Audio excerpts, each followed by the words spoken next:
Good morning दोस्तों। बहुत बहुत स्वागत है आपका V3 क्लासेस में। तब 10वीं पास होके आप सब आ चुके हैं 11वीं में। बहुत एक्साइटेड होंगे, बहुत कुछ सीखने को मिलेगा, बहुत कुछ जानने को मिलेगा। बहुत सारी चीज़ें होंगी जो आपको लगेगा कि क्या है, इकोनॉमिक्स के बारे में बात हो रही है, इंडियन इकोनॉमी क्या है, क्या फर्जी मैंने ले लिया है, क्या है कॉमर्स, क्या फ़ायदे हैं।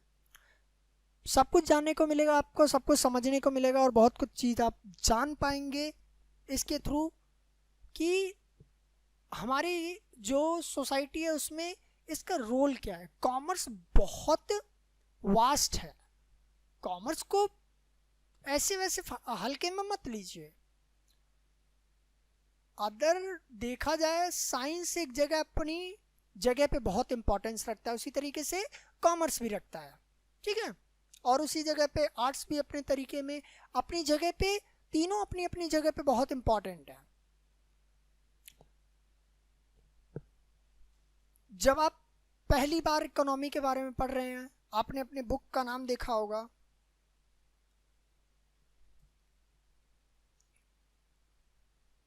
इंडियन इकोनॉमी,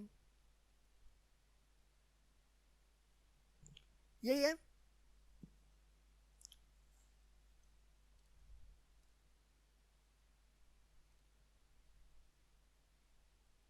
डेवलपमेंट,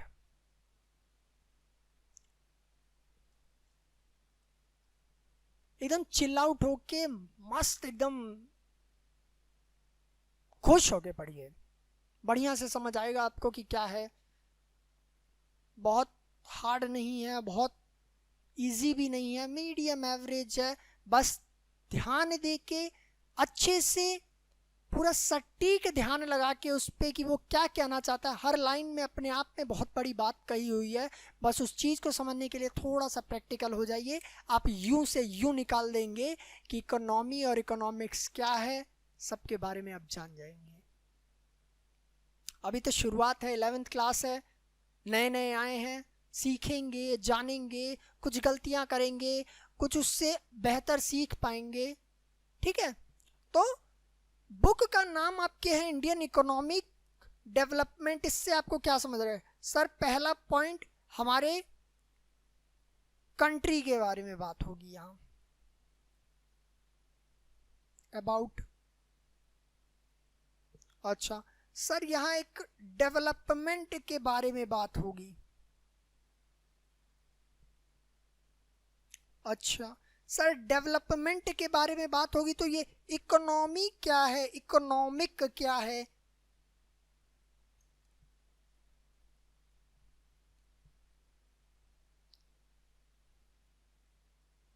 या इकोनॉमी ये क्या है,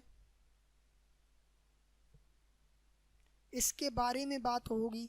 डेवलपमेंट के बारे में बात होगी और कंट्री के बारे में बात होगी। ये तीन चीज़ों के बारे में यहाँ बात होगी, कंट्री, डेवलपमेंट और इकोनॉमी। और एक इंपॉर्टेंट चीज, रिलेटेड फैक्टर्स, थिंग्स या फैक्टर्स के बारे में बात करेंगे हम लोग इसमें। ये चार इंपॉर्टेंट पॉइंट्स जिस पर आप एक पूरी बुक डिपेंडेंट है कि बस ये चीजें आप समझ लीजिए, आपको पूरी इंडियन इकोनॉमी समझ आ जाएगी कि क्यों उसके डेवलपमेंट के बारे में हम पढ़ रहे हैं, इससे हमारे को क्या फायदा हो रहा है, वो सब कुछ आप जान जाएंगे।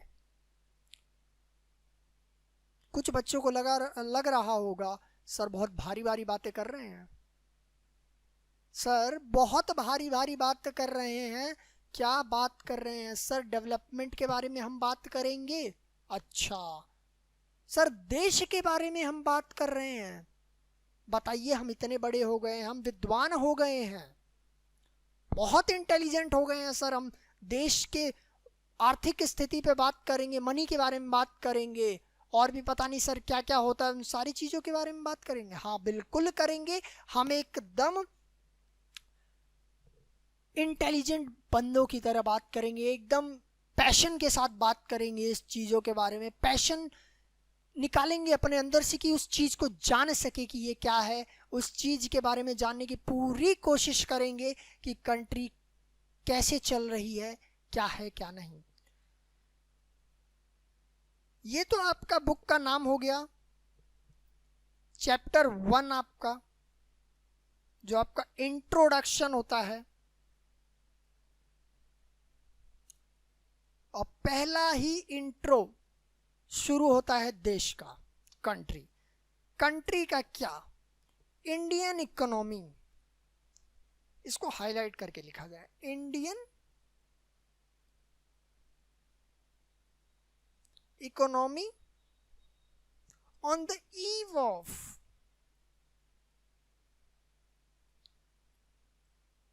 इंडिपेंडेंस। सर इसको आप हाईलाइट कर दीजिए, ये है चैप्टर का नाम। बच्चे भी सोच रहे होंगे अच्छा सर भी हमारी तरह ही पढ़ा रहे हैं एकदम, हम लोग भी बहुत शौकीन है, नए नए आए हैं, हम लोग भी हाइलाइटर यूज़ करते हैं। सर भी देखिए ना बहुत हाइलाइटर यूज़ कर रहे हैं। बहुत इंपॉर्टेंट पॉइंट्स मिलेंगे आपको हाईलाइट करने को। की पॉइंट्स होते हैं, बहुत छोटे छोटे की पॉइंट्स होंगे जिसमें एक एक वर्ड में आप बहुत सारी चीज़ों को समेट सकते हैं, बहुत सारी चीज़ों के बारे में जान सकते हैं। यही तो इकोनॉमिक्स है, यही तो इकोनॉमी है। 12th में आपका यही चीज़ चेंज होकर इकोनॉमिक्स में बात करेंगे हम। अभी पहले देश पे तो विचार कर लिया जाए, देश पे तो बात कर लें, आखिर देश क्या है, कैसे चल रहा है, आज तक कैसे हम यहाँ तक पहुँचे हैं। 2020 है, सुना होगा आपने आर्थिक स्थिति के बारे में कि मंदी का दौर आ रहा है, तो कहीं बहुत ज़्यादा पैसा आ गया है मार्केट में, अब ये दिक्कत आ रही है, मार्केट बंद हो गए हैं। ये सारी चीज़ें ही तो इकोनॉमिक्स हैं, सब कुछ यही तो इकोनॉमी है, इन्हीं चीज़ों के साथ मिल के बना है इकोनॉमी, अर्थव्यवस्था यही है। तो ये चैप्टर जो है, फर्स्ट चैप्टर इंट्रोडक्शन का, Indian economy on the eve of independence, ये क्या कहता है? ये कहता है कि भारत की जो अर्थव्यवस्था है कब इंडिपेंडेंस के टाइम पे कैसी थी, उसके बारे में हम बात करेंगे। तो कुछ क्वेश्चंस अराइज होते हैं। क्या सर कि क्या सुना भी होगा आपने, Indian economy is Indian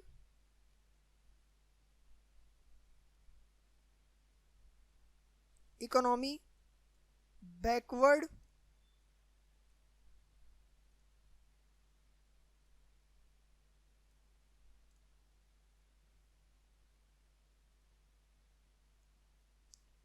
economy. अच्छा हाँ सर, ये तो मैंने पढ़ा भी है और देखा भी है, थोड़ा बहुत नई नई बुक आई थी तो हमने थोड़ा देखा था, कुछ तो होगा। अच्छा सर, अगर वो बैकवर्ड है या वाइब्रेंट इकोनॉमी है,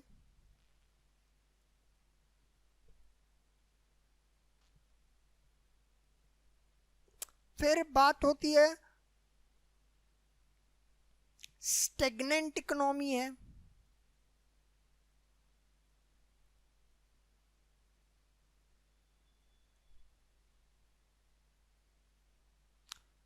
अच्छा सर एक बात बताइए, वो तो आप भूल गए, हर जगह हमने पढ़ा है sir India is developing economy.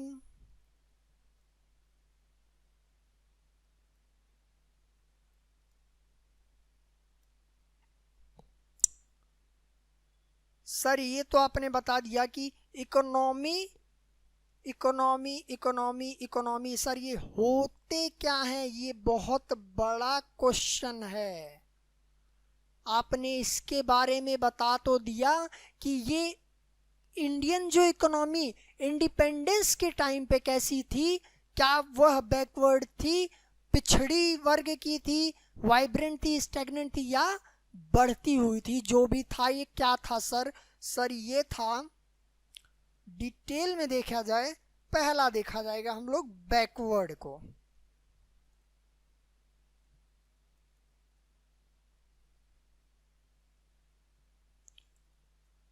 अच्छा सर, बैकवर्ड इकोनॉमी क्या कहता है? तो ये कहता है, कलरफुल पेन से लिखा जाएगा, A backward economy is characterized by the present dominance of farming. Is economy, लिखिए इसको तो, economy is characterized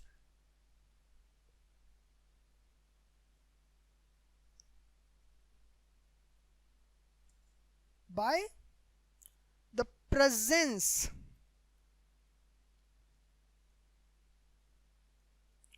dominance of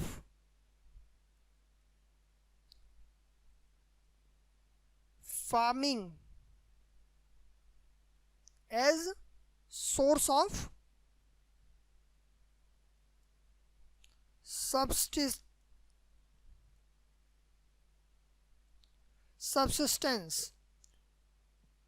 ये कहता चाहता है कि ऐसी इकोनॉमी, ऐसी सोसाइटी जो सिर्फ और सिर्फ फार्मिंग पे डिपेंडेंट है, वो बैकवर्ड इकोनॉमी कहलाएगी। क्यों क्यों कहलाएगी? उसका रीजन दीजिए सर। तो सर रीजन ये देते हैं, दिस इज ड्राइवन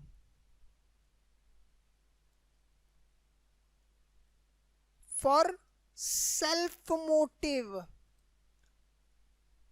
सर ये सेल्फ मोटिव क्या है? Not for profit maximisation.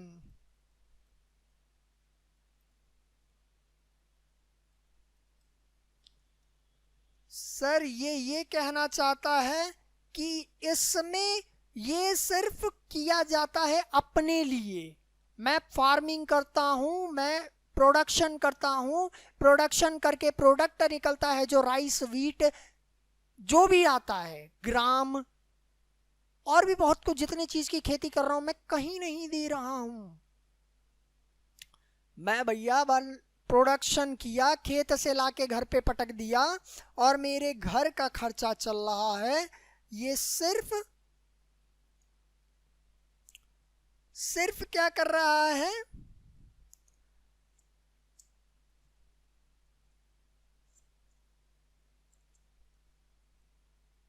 ये मेरा घर है, ये फार्मिंग प्लेस है, मेरा लैंड। यहाँ मैंने बहुत सारी प्रोडक्शन कर रखा है और ये जो प्रोडक्शन हो रखा है सर, ये प्रोडक्शन हुआ, मैं यहाँ से लेके आया सीधा अपने घर, वे टू होम। ये मार्केट है, ये यहाँ आएगा नहीं सर, इसको मिटा दीजिए ना। ये यहाँ कभी नहीं आएगा, ये सिर्फ यहीं जाएगा और इसका मेन मोटिव है आपके घर को भरना। ये बस फिल होगा, आप अपने घर को चला सकते हैं, बाकी कुछ नहीं करेंगे, आप किसी के बारे में नहीं सोचेंगे। सर इसी को बैकवर्ड इकोनॉमी कहा जाता है। तो सर जब आप बैकवर्ड इकोनॉमी की बात कर चुके हैं, इसमें और भी कुछ है? नहीं, दूसरा तो है हमारा, उसके बारे में भी देख लीजिए।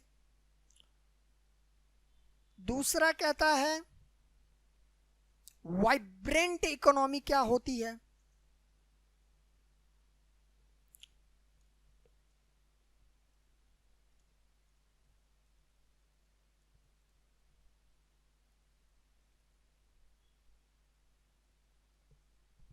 वाइब्रेंट इकोनॉमी क्या होती है? तो वाइब्रेंट इकोनॉमी का डेफिनेशन लिखिए कि economy is characterised by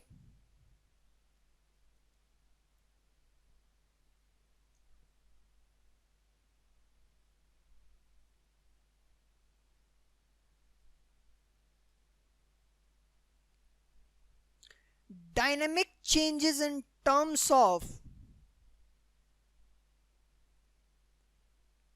dynamic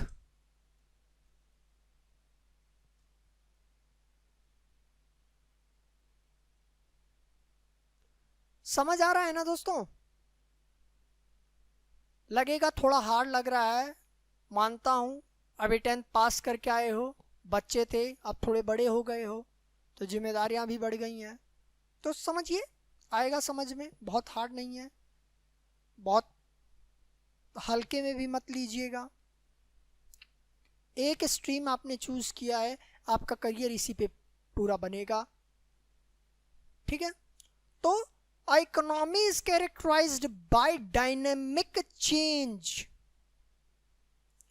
in terms of,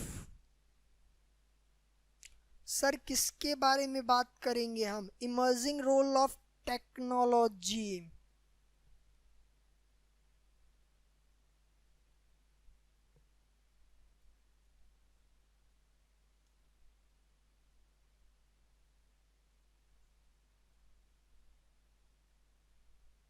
in the process of production।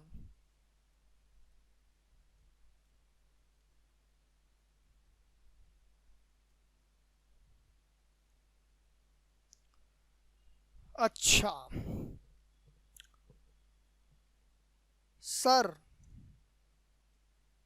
समझ गए, क्या समझ में आया सर? ये इसका की पॉइंट है जो आपने किया है हाईलाइट। ये डायनेमिक चेंज की बात कर रहा है, बहुत जल्दी जल्दी चेंज होगा सर, जिस इकोनॉमी में बहुत जल्दी डेवलपमेंट होगा, बहुत जल्दी चेंजेस आएंगे। कैसे आएंगे सर? सर टेक्नोलॉजी की सिर्फ बात करेंगे हम, कि जो हम किसी चीज़ का अगर प्रोडक्शन कर रहे हैं, तो उसमें आज हमारे पास कुदाल था, हम कुदाल चलाते थे, हमारी टेक्नोलॉजी थोड़ी चेंज हुई, फटाफट हमारे पास पैसा था, पैसा लगाया, हल खरीदा, हल लगा दिया, हल चला दिया। सर हल तो चला दिया आपने, प्रोडक्शन भी हो गया, और पैसा आया, डायनेमिक थोड़ा चेंज और हुआ, बहुत जल्दी चेंज हो रहा है सर। कहाँ फावड़ा चला रहे थे, कहाँ हल चला रहे हैं। अब देखिए ना, हल चलाते चलाते हमारे पास क्या आ गया है सर? हमारे पास अब आ चुका है ट्रैक्टर, आ चुका है, उसको जोतने के लिए आ चुका है, आराम से हम सारे काम कर ले रहे हैं सर, इतना काफी तो है।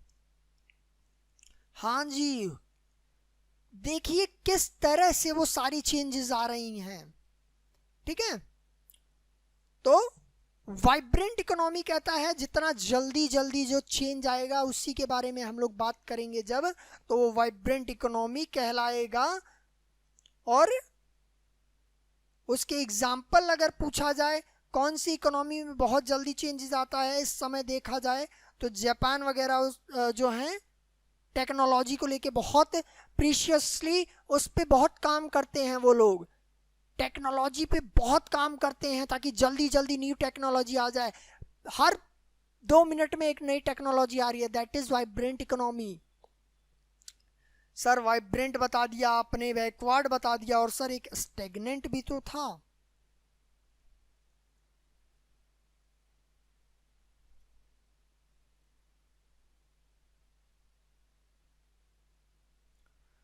ये स्टेगनेंट इकोनॉमी क्या होता है sir? A stagnant economy is an economy which is characterized by a prolonged period of slow economic growth. It is characterized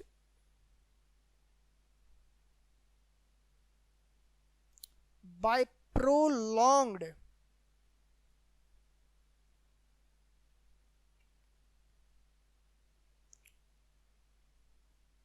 period of slow economic growth. Sir ये क्या होता है?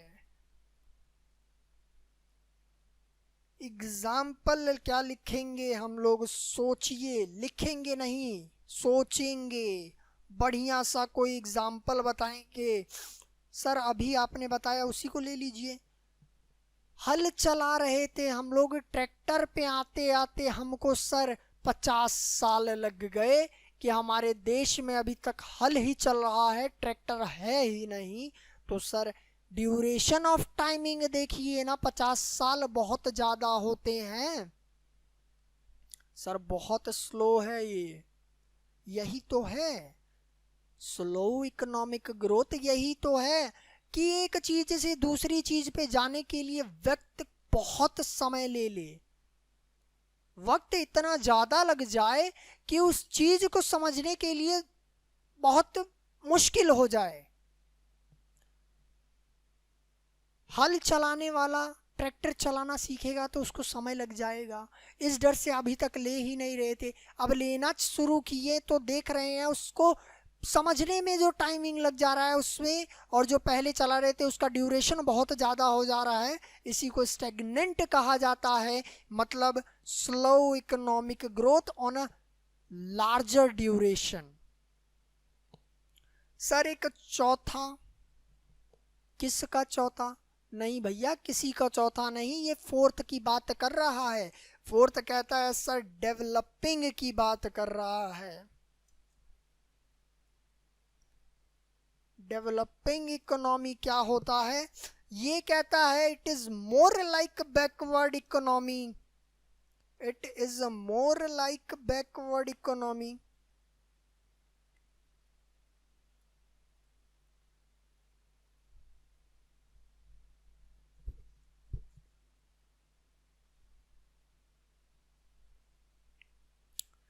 In terms of quality of life,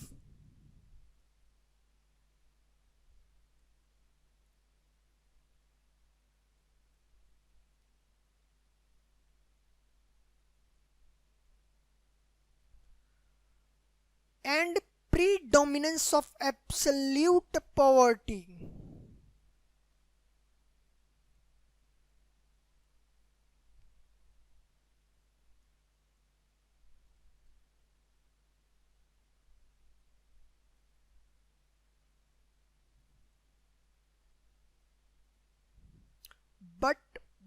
but लेकिन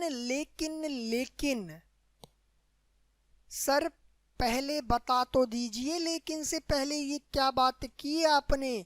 sir ये कहना चाह रहा है जो बैकवर्ड इकोनॉमी की बात कर रहे थे ना, एग्रीकल्चर पे डिपेंडेंट थे, सब सिर्फ बो रहे थे और खा रहे थे, वैसा ही ये होता है। इसमें भी लोग बोते हैं और खाते हैं। ये क्वालिटी ऑफ लाइफ एकदम बैकवर्ड इकोनॉमी की तरह होती है इसमें भी, और इसमें भी एब्सोल्यूट पॉवर्टी की बात करता है, लेकिन वहां पॉवर्टी होती है बैकवर्ड में, इसीलिए वो बैकवर्ड है। क्योंकि जिनके पास खेत नहीं है वो कहां जाएंगे सर, पॉइंट है। तो बट की बात करते हैं तो लेकिन ये कहता है कि at the same time, at the same time, it is an economy where change is evident. It is the economy where change is evident.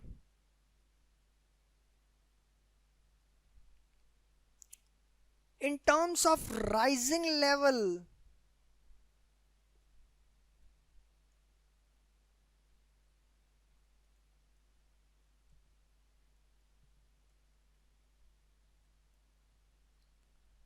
rising level of per capita income, sir question उठ गया। आ रहा है समझ? नहीं आ रहा है? आ जाएगा, थोड़ा सा समय लगेगा, सीख जाओगे बेहतर। और क्वेश्चन आ रहा है दिमाग में, पता है हमें, थोड़ा शांत भाव से सीखिए, फ्री माइंड से सीखो, आएगा। बात करते हैं। ये कहता है ये होता तो एब्सोल्यूट पॉवर्टी की तरह है, पर एक उसी टाइम अगर वो बैकवर्ड इकोनॉमी है, उसमें एब्सोल्यूट पॉवर्टी है, पॉवर्टी के निशान पाए जाते हैं, तो सेम टाइम पे सर वो एक ऐसी इकोनॉमी है जहां चेंजेस भी होते हैं। कैसे चेंजेस सर? सर ये जो वाइब्रेंट की बात किए थे हाँ, इन terms of rising level of per capita income. Sir मतलब यहाँ पे पॉवर्टी है भी, पॉवर्टी नहीं भी है। काफी लोग हैं जो अपने इनकम को बढ़ा रहे हैं, एट द सेम टाइम हम उसकी भी बात करते हैं।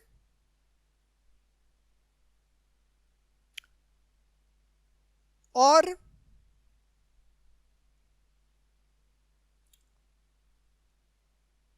एक एक बात और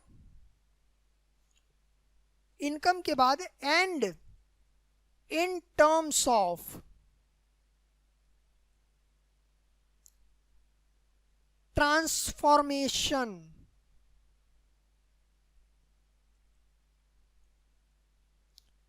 of agriculture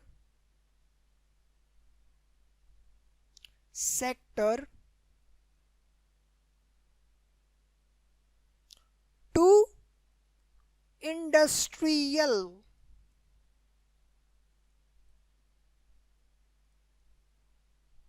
as a source of livelihood।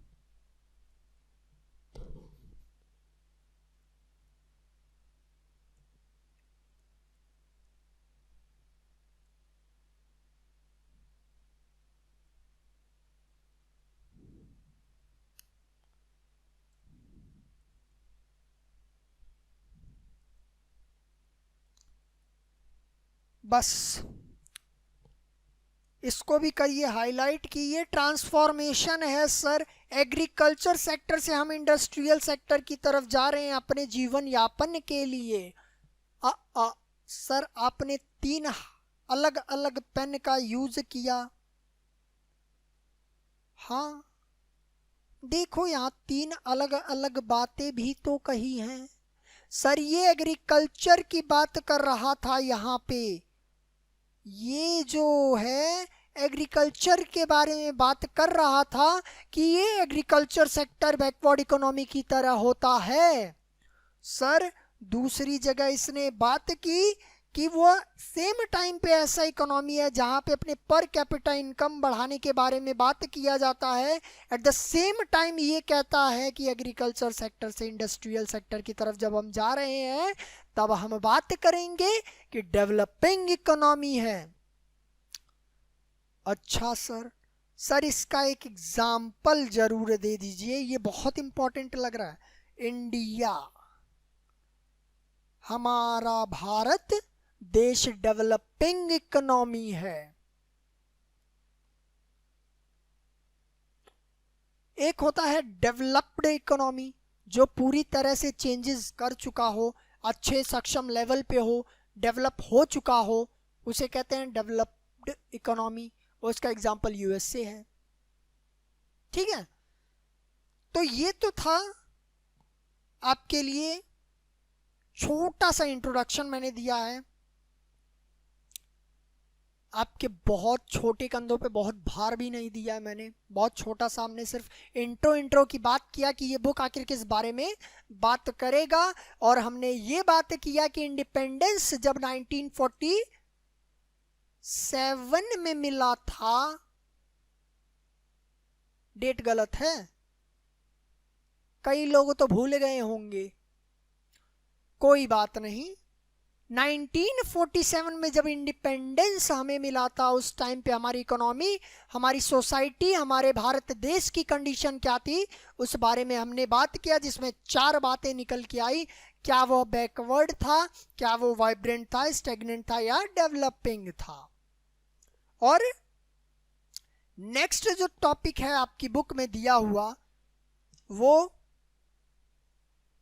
है पावर्स के बारे में, indicating state of Indian economy.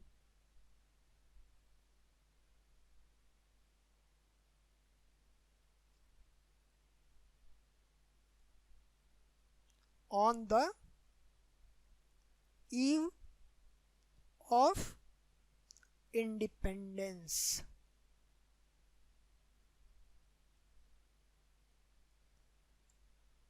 we will see in next lecture.